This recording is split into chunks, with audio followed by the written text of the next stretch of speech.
Okay guys, so let's have a quick look here at the basics of Elliott Wave. Now I don't want to bore you guys with the story and everything, so the whole purpose of this series is to kind of get you guys understanding Elliott Wave as quickly as possible and to use it into the market as quickly as possible. So I'm not going to go with all the history of everything, which is just unnecessary. I'm just going to show you guys the basic structures in the markets and the charts, and also just quickly show them to you as well on the whiteboard. So one couple of things I do want to mention though is we have seen Elliott Wave was first founded in 1930 by a guy called Ralph Nelson Elliott, the name for Elliott Wave obviously. Then we started to see it being used quite actively in 1943 about, so let's just call it 1940. We started to see it using quite a lot, and then we started to see, as time ticked on all the way to the 20th century, we're seeing extremely successful, people like Paul Tudor Jones was perhaps the best forex trader in the world using Elliott Wave as well. So it's a very, very well-known and well-used Elliott Wave. At the stage in the 19th century,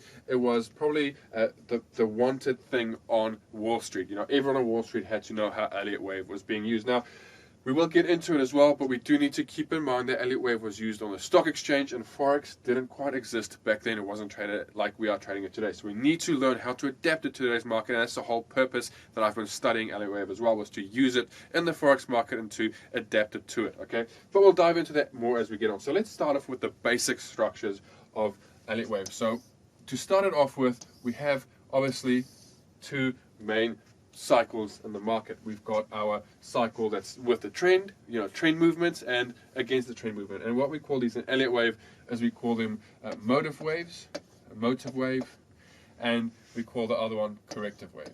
Right, so we've got corrective waves and motive waves. Now we obviously have bullish trends and we have bearish trends. Okay, so the basics of a motive wave, it goes with a trend. Corrective wave, like I said, goes against the trend. So a motive wave, we see market move with the market in a 5-wave structure, and corrective wave, we see it move against the market in a 3-wave structure, similar to the downside, vice versa. We see 5 waves into the direction of the trend, and we see 3 waves in the opposite direction of the trend. Now, these have all different variants, but they're pretty simple to use and pretty simple to spot. That's why as a trader, we only want to be trading motive waves, which kind of goes with the whole thing of trading with the trend. If you're big on your technical analysis, the trend is your friend, and that same thing goes for Elliott Wave. We use Elliott Wave to buy the dip and use it to continue further higher. So that's the whole thing of Elliott Wave, is to figure out where we are in the market, what cycle in the market we're in, and when is the best time to buy. So we'll be looking at all of that the more we get into the series.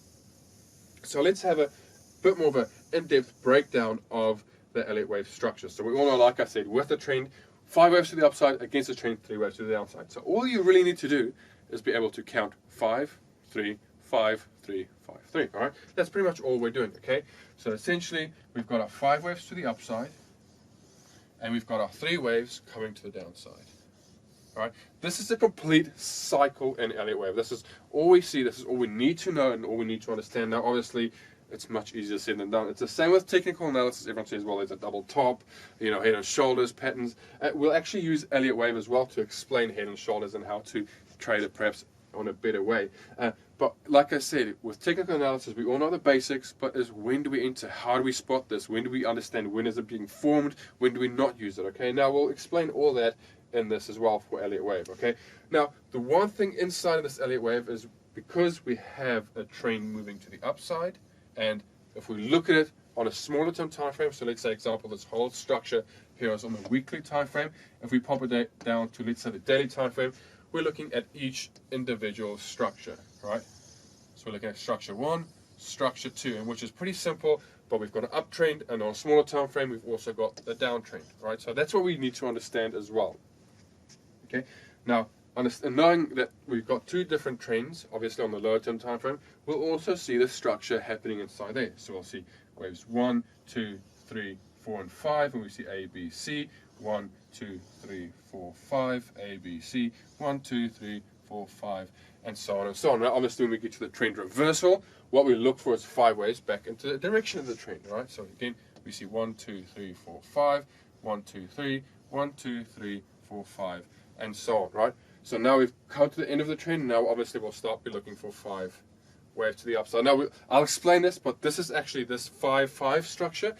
the 5-5 structure is what we'll be using to look for trend reversals to know when the market's ready to give us its final push to one direction and start reversing in the opposite direction. Now, labeling. Elliott Wave has a very particular style of labeling. Now, everything, you'll see a lot of people use labeling on harmonics and all these other things, but Elliott Wave for me is probably the best, the most well-labeled structure out there, and it's pretty simple and easy to use. It goes off with numbers and letters. All right, so let's have a quick look at it. So we do know we've got our 5 waves to the upside, we've got our 3 waves to the downside. Now these are labeled pretty simply. We've got waves 1, wave 2, wave 3, wave 4, and wave 5. Now to the downside in the direction against the trend, we've got our waves A, B, and C. All right, so these are basic structures. Now let's have a look. There is another structure. This is what we call impulse wave. Well, let's call, like I said, we've got the motive phase and we've got the corrective phase. Now there are 2 different motive waves, and there are a couple of different variants of corrective waves as well. We can all use these to identify where we are in the market, like we'll explain later on. So let's have a quick look at the 2 different motive waves. So 2 different motive waves we have in the direction of the trend. We've got only 2. So we've got an impulse wave, which is our strong wave to the upside, and then we've got another type of wave, right? So we've got impulse and the other one, right? The other one doesn't really have a name because it's not really impulsive. So what we'll just call it is, we'll call it a diagonal. Right, so we've got an impulse wave and our diagonals. That's the 2 motive waves in the direction of the trend. So we obviously know our basic one, which is our 5 waves to the upside. And this wave consists of 5 waves as well. 1, 2, 3, 4, 5, ABC, 1, 2, 3, 4, 5, ABC, 1, 2, 3, 4, 5, right? So that's our complete structure, the big impulse, a strong wave. This is the wave we want to be trading. And now we've got our diagonals. Now there are 2 diagonals inside of Elliott Wave. Now, when you read books on Elliott Wave, you need to take in mind these books were all written by those old fellas, right? The guys who, you know, in my opinion, books are a little bit outdated, unless they're written in today's time. But what I mean by outdated, if you read a book that was written in the 1900s, you know, the market continues, the market develops and you know, moves on. So we need to learn to adapt. And a book, unfortunately, can't do that. It's good at teaching you the basics and understanding the principles. But when it comes to it, we need to learn as traders to adapt, and that's what this series is going to be about as well. We've got a cool couple of things coming up towards the end of it, so definitely make sure you stay tuned. But getting back into this, the 2 diagonals we have is we've got a ending diagonal, a contracting diagonal, and we also have an expanding diagonal. All right, so we've got 2 different structures in this market. Now, ending diagonal is a bit of a wedge shape, and an expanding diagonal or contracting diagonal, and we've got our expanding diagonal, is a pattern that opens up into the market, right? Now, when you read, like I said, when you read books that are outdated, they will say this structure over here is very unlikely to happen. But as we'll go into the series, you'll see it's actually more common in Forex. The reason for this being because what we need to understand about trading is when they used to trade, you know, I mean, like I said, they trade this in 1940. You know, in the 1940s is when it was traded. I mean, that's a very long time ago, and the market didn't have as much influence. We know you needed to have a lot of money to be able to become a trader. You needed to be a rich boy to become a trader, to buy that seat on the stock exchange, and we also saw a lot of high success rates, which is because of, you know, people who have a lot of money generally tend to be a bit more money smart. Compared to today's time, you know, we'll call it, you know, as of 2000 and let's say 2020, we'll call it 2020. Any person with $50 in their pocket can be called a trader. So we have used to have a very niche amount of people that were included in the market, and now with today we have pretty much anyone who decides to, I want to try this Forex thing out, anyone can influence the market. Now, why that's so important is because when you had a niche amount of people, you know, you only had a specific amount of people reacting on the market, and the whole thing based off of Elliott Wave is the psychology of how people react. That's all we see on the charts, really, if you really think about it. All we see on that chart is how a mass group of people react on a certain environment or certain situation. Now, obviously, like I said, a niche group we had back then, and now we have whoever has $50 in their pocket and decides to trade has an influence on this market. It might not be as big as these big, you know, financial companies or corporate companies, but nonetheless, they still influence it on a small scale. And that's why we see the markets tend to become a little bit unclear, and it does start to get more difficult and more difficult to analyze the market, but that is up to us as traders to adapt to it. Now that's a lot to say, right? So knowing this, we can understand and study this as we get into the session, but let me quickly break down for you guys this last lecture. So make sure to remember this, because this is very important as we dive deeper into this Elliott Wave seminar. We'll call it a seminar because that's pretty much what it is. This whole Elliott Wave series actually is a better thing to call it. So let's have a look again at these two patterns. Now, they consist of very different structures. What we'll see is, like I said, we've got the leading diagonal, or the contracting diagonal, and we also have the expanding diagonal. Right? So we've got these two different structures, which also are labeled waves 1, 2, 3, 4, and 5. And similar down here, we've got wave 1, 2, 3, 4, and 5.